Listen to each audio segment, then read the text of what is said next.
नमस्कार दोस्तों, एक बार फिर आप सभी का मैं स्वागत करता हूं अपने चैनल पर। दोस्तों, आज फिर एक बॉलीवुड के दिग्गज डायरेक्टर, कलाकार, प्रोड्यूसर की कुंडली मैं आपको सामने लेकर के हाजिर हुआ हूं और इनका नाम है करण जौहर। जी हाँ, कुछ दिनों से नाम काफ़ी चर्चा में भी है। तो आइए दोस्तों, हम इस नाम के बारे में चर्चा करते हैं। करण जौहर, जैसे आप सभी लोग अवगत हैं इस बात से, 25 मई 1972 को इनका जन्म हुआ और 12 बजे दोपहर को जन्म हुआ मुंबई में। दोस्तों, सिंह लगन की इनकी कुंडली बैठती है। 5 नंबर जो है ये सूर्य को रिप्रेजेंट करता है, इसके स्वामी सूर्य हैं और इनका जो लगन का लॉर्ड है वो सूर्य है। अब हम जो लोगों ने मेरे लेक्चर पिछले अटेंड किए उनको पता होगा, लेकिन जो अभी दोस्त मेरे इस चैनल को पहली बार देख रहे हैं, इस कुंडली से रूबरू हो रहे हैं, उनको मैं थोड़ा सा बता दूं। इनकी कुंडली के जो कारक ग्रह हैं, सूर्य है, बृहस्पति है, मंगल है, बुध है और सम ग्रह इनका शुक्र है जो कि न्यूट्रल है। ठीक है, मारक ग्रह इनके शनिदेव और चंद्रदेव आते हैं। अब हम थोड़ा सा इस बारे में चर्चा जरूर करेंगे।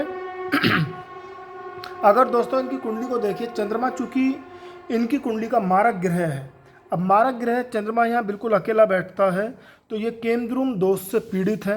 केमद्रुम दोष का मतलब यह है कि अकेलापन इंसान को महसूस होता है।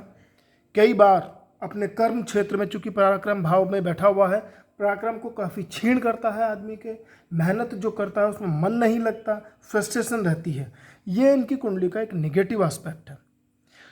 अब हम थोड़ा सा पॉजिटिव एस्पेक्ट की तरफ बढ़ते हैं, क्योंकि इनकी कुंडली के 9 में से जो 6 ग्रह हैं बहुत ही अच्छी जगह बैठे हुए हैं, बहुत अच्छे से इनको सपोर्ट करते हैं। अगर हम अभी देखते हैं तो बुध इनके भाग्य भाव में है और बुध और मंगल का राशि परिवर्तन योग हुआ है। देखिए, बुध यहाँ पर मंगल के घर में है और मंगल बुध के घर में है, तो आप इससे अंदाज़ा लगा सकते हैं कि ये इनकी कुंडली को बहुत अच्छे से सपोर्ट करता है। अगर आप देखेंगे तो बुध इनके चूंकि भाग्य स्थान में बैठा हुआ है और बुध जब भाग्य स्थान में बैठता है तो वो इंसान को इतना सपोर्ट करता है कि इनके पिता के साथ इनका बहुत अच्छा संबंध रहेगा और इनके पिता ने इनको इतना सपोर्ट किया होगा, बिल्कुल एक युवराज की तरह पाला है। क्योंकि बुध को हम और भी ग्रहों में देखें तो ये जो है युवराज माने जाते हैं।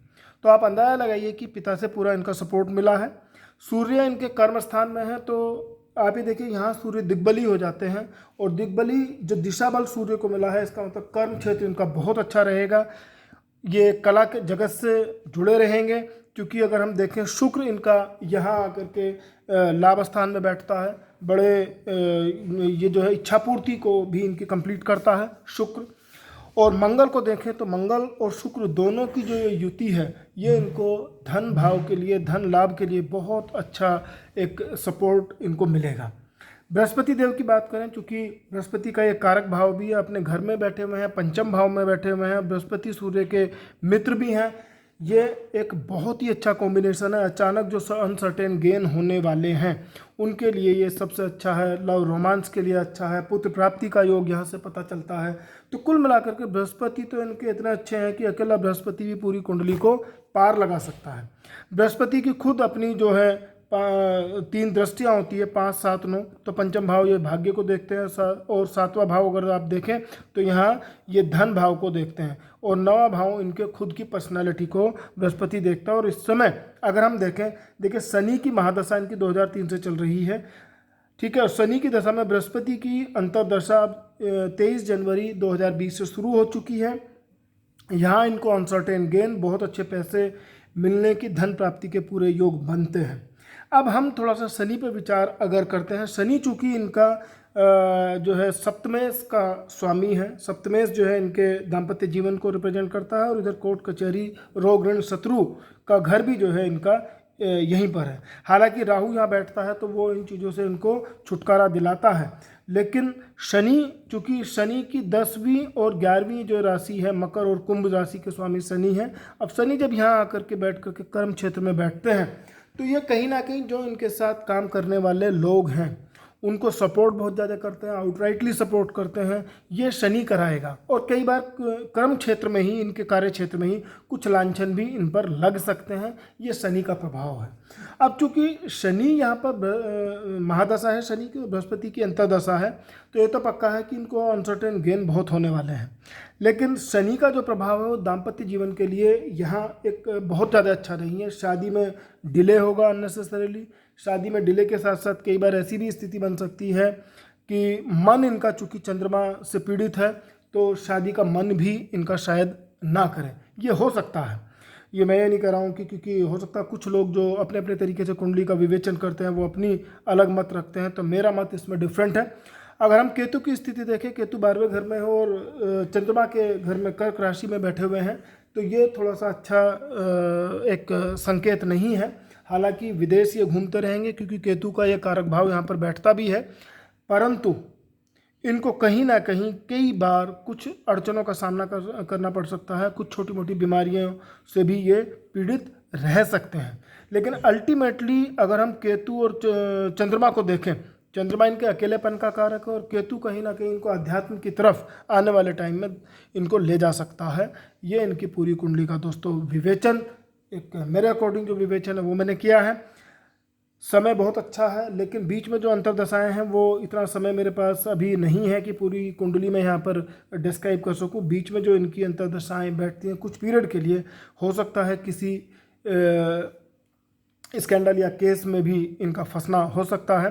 वो डिपेंड करेगा कि उस समय ब्रह्मांड में जो गोचर की स्थिति है, गोचर में जो ग्रहों की स्थिति है वो क्या होगी। अगर करण जौहर तक ये मेरी कुंडली इनको विश्लेषण के लिए पहुंचती भी है तो मैं इनको इस समय शनि का जो बीज मंत्र है वो मैं लिख देता हूँ। ये मैं बताऊँगा, ओम शम शनिश्चराय नमः।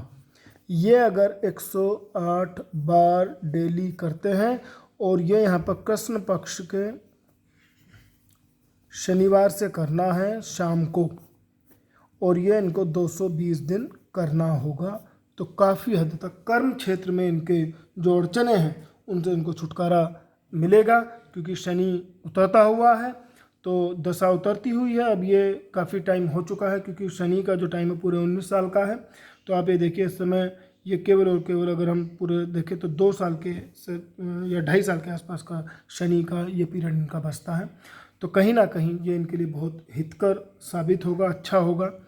और चंद्रमा की अगर हम बात करें तो थोड़ा सा जो केंद्रुम दोष का अगर ये इलाज करना चाहें अपना, तो यहाँ पर इनको ओम सोम सोमाय नमः ये बीज मंत्र, ये तो ये डेली ही पढ़ते रहे, इसके लिए कोई बार नहीं है। और ये शुक्ल पक्ष में पढ़ा जाएगा, शुक्ल पक्ष के सोमवार से।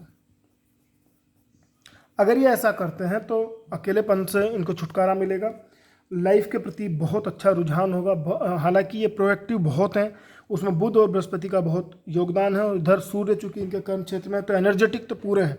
और जो आदमी इनके संपर्क में आएगा वो भी इनसे पॉजिटिव एनर्जी ही लेगा। लेकिन चूंकि ये 3 ग्रहों के जो नेगेटिव इफेक्ट है उससे बचने के लिए हम इस चीज़ पर अगर इस पद्धति पे चलते हैं तो काफ़ी अच्छा रहेगा। दूसरा, अगर मैं इनको रत्न जो है रिकमेंड करूं तो पन्ना, बुध के लिए पन्ना इनको पहनना चाहिए। और अगर जितना जल्दी ये धारण कर लें तो इनके लिए बहुत शुभ होगा। अगर किया हुआ है तो बहुत अच्छी बात है। वैसे तो बहुत पंडितों को ये जानते होंगे, करते होंगे, लेकिन मेरी अपने अनुसार दोस्तों जो ये मशवरा है, जो इस कुंडली का विश्लेषण है वो यही है। इन्हीं शब्दों के साथ मैं अपनी वाणी को विराम दूंगा। नमस्कार, जय गुरुदेव।